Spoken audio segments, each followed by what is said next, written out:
Hello, hello. It's Friday morning here, but this is going to be the video for Sunday, I guess. Uh, I'm just feeling a lot of things, and I'm going to tell you right now this is probably going to be a longer than normal video because that's where I am, and if you choose to listen, fine. If you don't choose to listen, well, that's your choice. The title is Heretics, Harlots, and Other Saints. Here's the blurb. That's the title of a novel I wrote in 1985, a novel that grew out of my narrative poem called The Preacher in Sarah Brown. Sarah was a preacher's kid from Mississippi who ended up working as a prostitute in New Orleans. Her encounter with Jimmy James, a television evangelist from Oklahoma, was dramatic and thought-provoking. In many respects, it is the story of human bondage caused by religion, which literally means to bind again. As I continue to ponder my relationship issues, many things rise in my consciousness. When I look into people's eyes, even for a few minutes, I see the longing for love and the fear that holds that love back. I see the soul trapped by conditioning that has bound us for millennia. I keep getting the impression that we've got it all wrong. It is the so-called heretics and the falsely labeled harlots who may be the real saints, not the pious, holier-than-thou hypocrites like me, who are so self-righteous they refuse to touch others when the hurt is obvious and the silent cry heard. And I do provide the link to the novel for those that care to read it. It's not something you're going to do in a few minutes. A friend of mine sent me an email today as a response to the video that's posted for today with Aristo and myself. And it comes from the ELF Transmissions, a story of creation from a different perspective. ELF, Emerald Liberation Front, Emerald Life Force, Emerald Light Frequency, elves everywhere. The only way out is in. I don't know who wrote it. I looked for an author. I could not find the author. I'm going to take time to actually read what my friend sent me, which is from page 31 of that book, which is called ELF Transmissions. I imagine it might be channeled information, but I honestly don't know. And I'm reading now. So if we stand back from the details of our current world condition and rise above the constraints of time and space, we can observe the large-scale unfolding of the drama we are now living within at the end of this grand cycle of time we have been discussing. Long ago, long before even this cycle began as a fractal whole of the yet larger whole, a vast panoply of souls that had been separated from themselves came to find themselves magnetized to this tiny planet sphere we call Earth, where the part of themselves pulled into a negative hologram of reversed life force energies that had come to lay dormant and held in the interstices.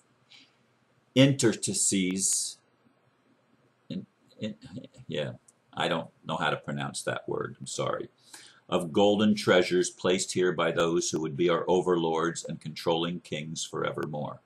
The two dipoles of the enclosure of the planetary sphere were locked down by two symbolic reversed symbols of the primary spinning life force of the natural divine presence of who we eternally are, so that however hard we tried, for as long as such lockdown persisted, the more our higher divine selves we tried to pull into our manifested forms, the more it would be consumed into the black hole of downward spiraling vortices of those who would have us as their dinner. With the symbolic recording of all this into the testaments of time on the ephemeral pages of transience known as the Biblos, the Bible, named after the Canaanite town on the Mediterranean coast from where the papyrus to record such were first acquired in the so-called Holy Lands, the sealing of the 7 seals, and the reenactment of the beheading of the cosmic Christ would be inscribed. In the next 2,000 years, new religions would emerge. The word religion, derived from the Latin re, again, legare, to bind, thus religion meaning to bind again. If we look at the major symbols and religions of the world, we find some interesting things. Somewhere along the way, each religion engaged a rite, ritual, or rule to establish a law pleasing to the gods, and then the so-called one God, which in effect were the continual reenactment of either the male castration and splitting of the masculine principle, the binding and fragmenting of the feminine, or the sealing of one or several of the 7 seals. Today, the male Jews must cover their heads before entering the temple, symbolically sealing the crown so that the higher consciousness cannot interfere with the instructions of the gods onto the crowns of the faithful.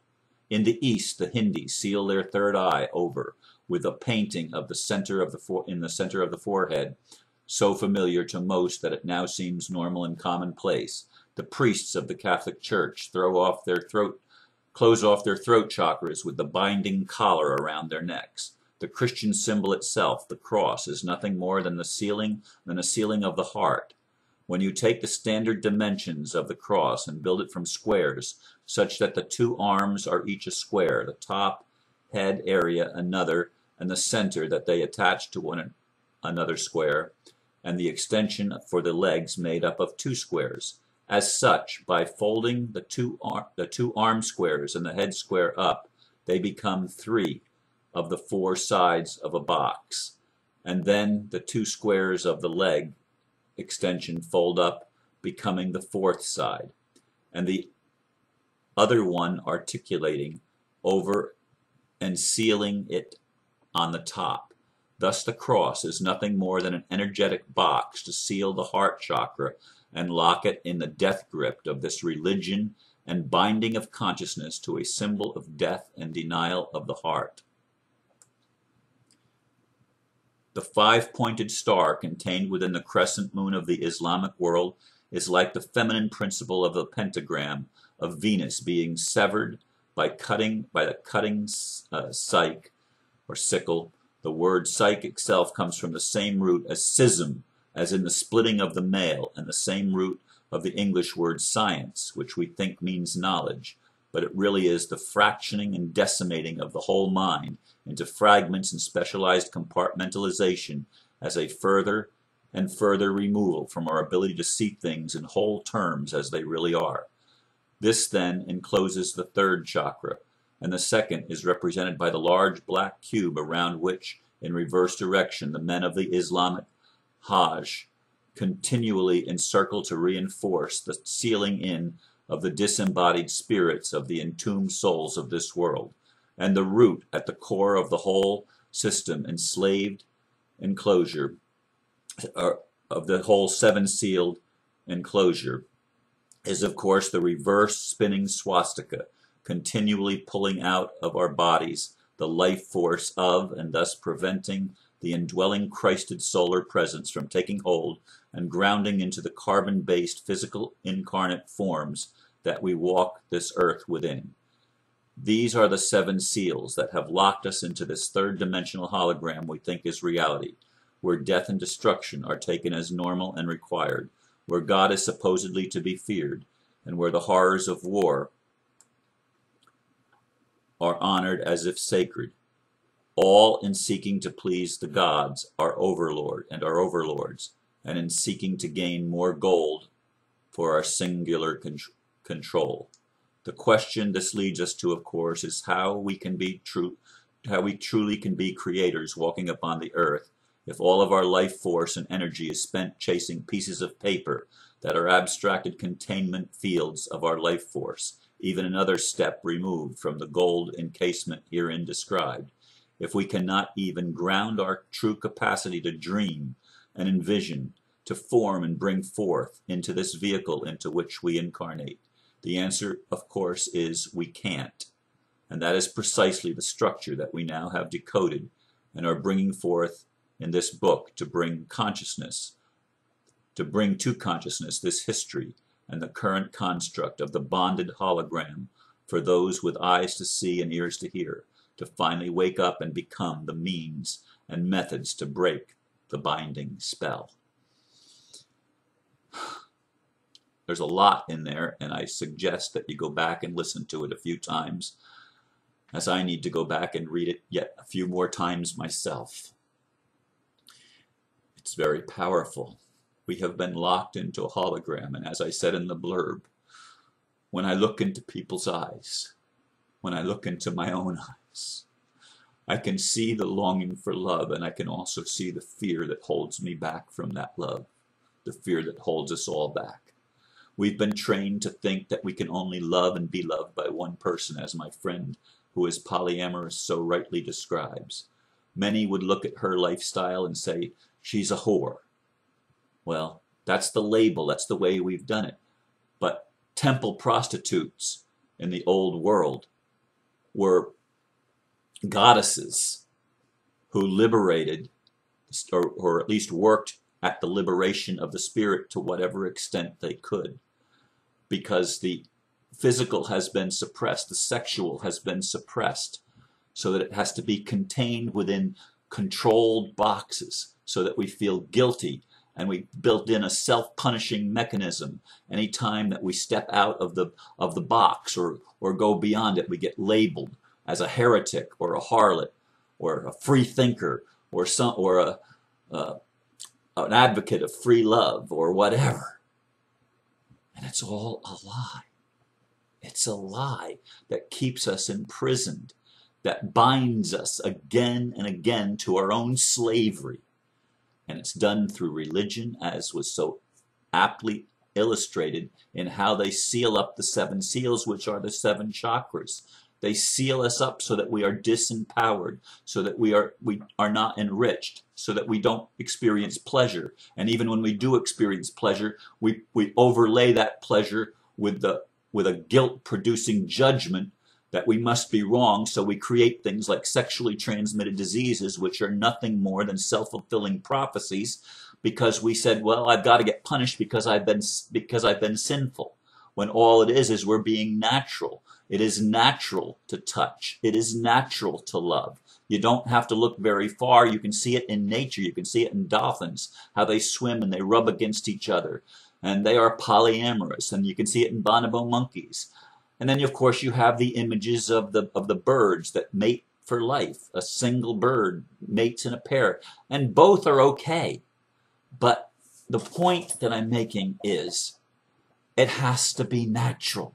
It can't be imposed from an outside structure, whether it's the Bible or a religion or a belief system of society and culture itself. We must be willing to break the taboos and go beyond the conditioning if we're ever going to be released, which is why I have 2 ladies brought into my life, one to show me, hey, look, Ron, I'm into mind-expanding drugs. And I know they're called illegal because I know the system doesn't want us to wake up. And you're not even willing to go there, Ron. You're not even willing to go there. And so I developed this self-righteous attitude. Well, I don't do drugs. I don't do drugs. And, oh my God. I don't want to do drugs. That's the truth. But I label things that are natural as drugs.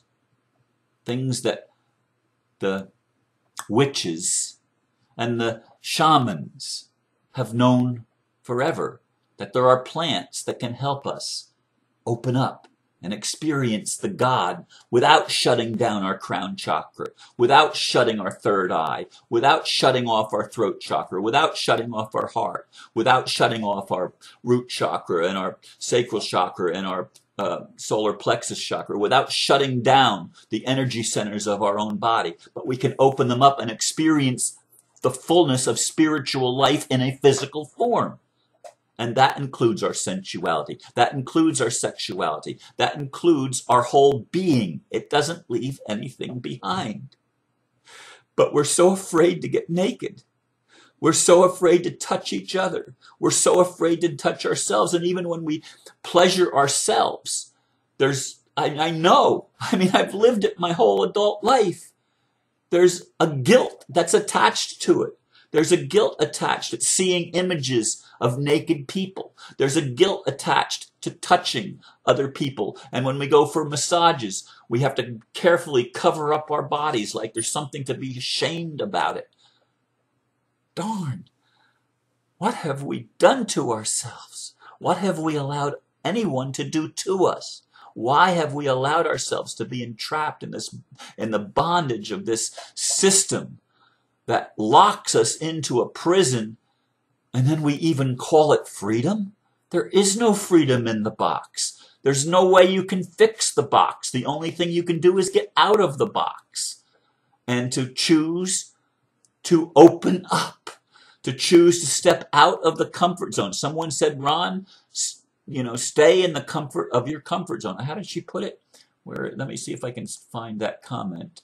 It's on today. It's on the thing that I posted yesterday, the Jack Nichols article that I posted as a note on Facebook.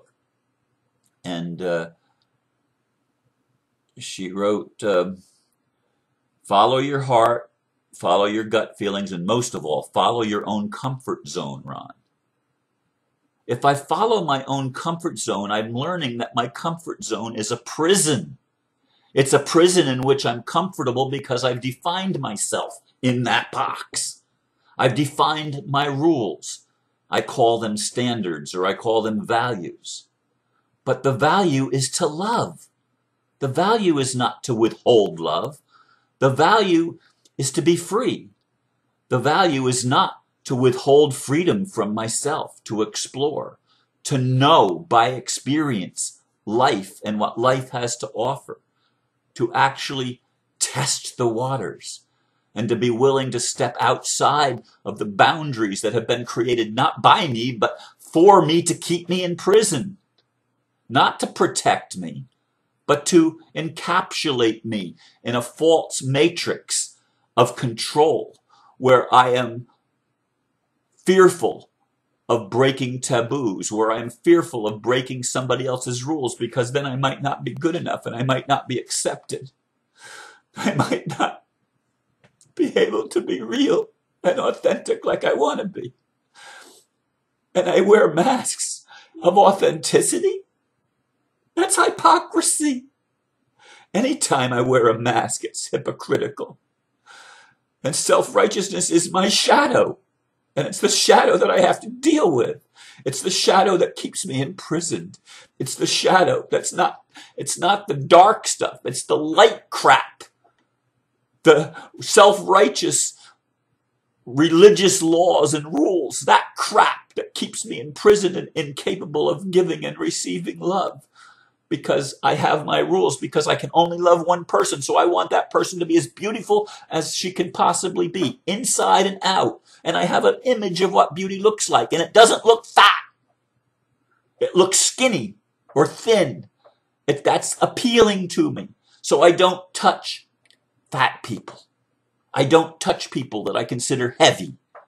I don't touch people that are different. Now, when I used to dance, when I used to go dancing, I used to dance with anybody. It didn't matter what race they were. It didn't matter if they were in a wheelchair, were able to move their feet on their own. It didn't matter if they were young. It didn't matter if they were old. It didn't matter.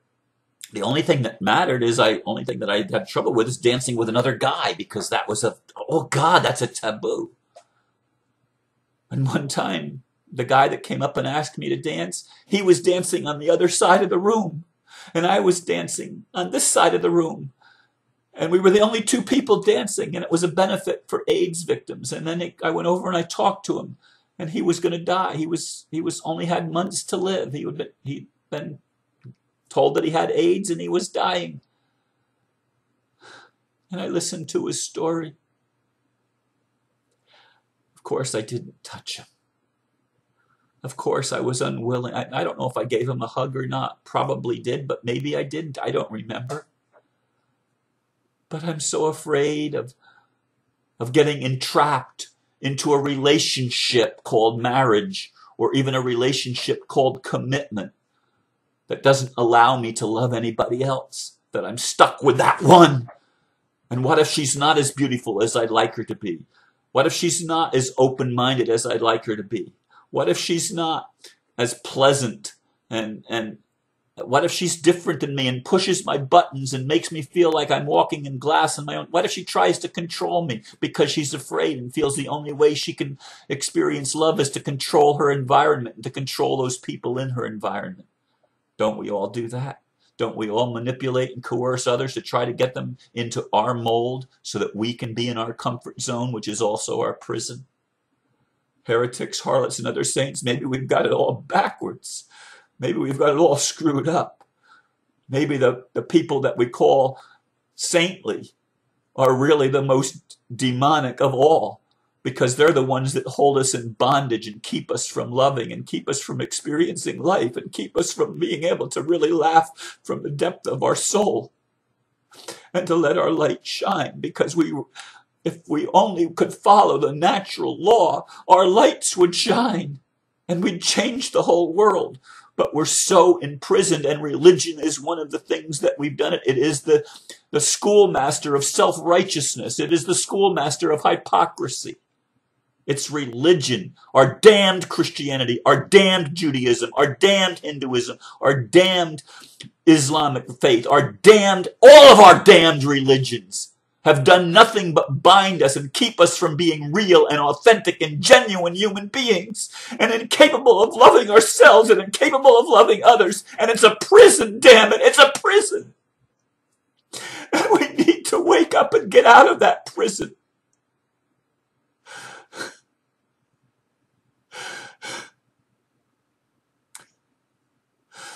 I'm sorry, but I'm not really. We need to be set free. We need to be set free. And we're going to have to do it ourselves, because nobody can do it for us. Nobody can break the spell if we're unwilling to break the spell ourselves. Please reconsider your entire life and follow your heart and trust your gut to the best of your ability, and get out of your goddamn comfort zone, because it's a prison designed to enslave you, not to liberate you. Thank you for listening. Namaste.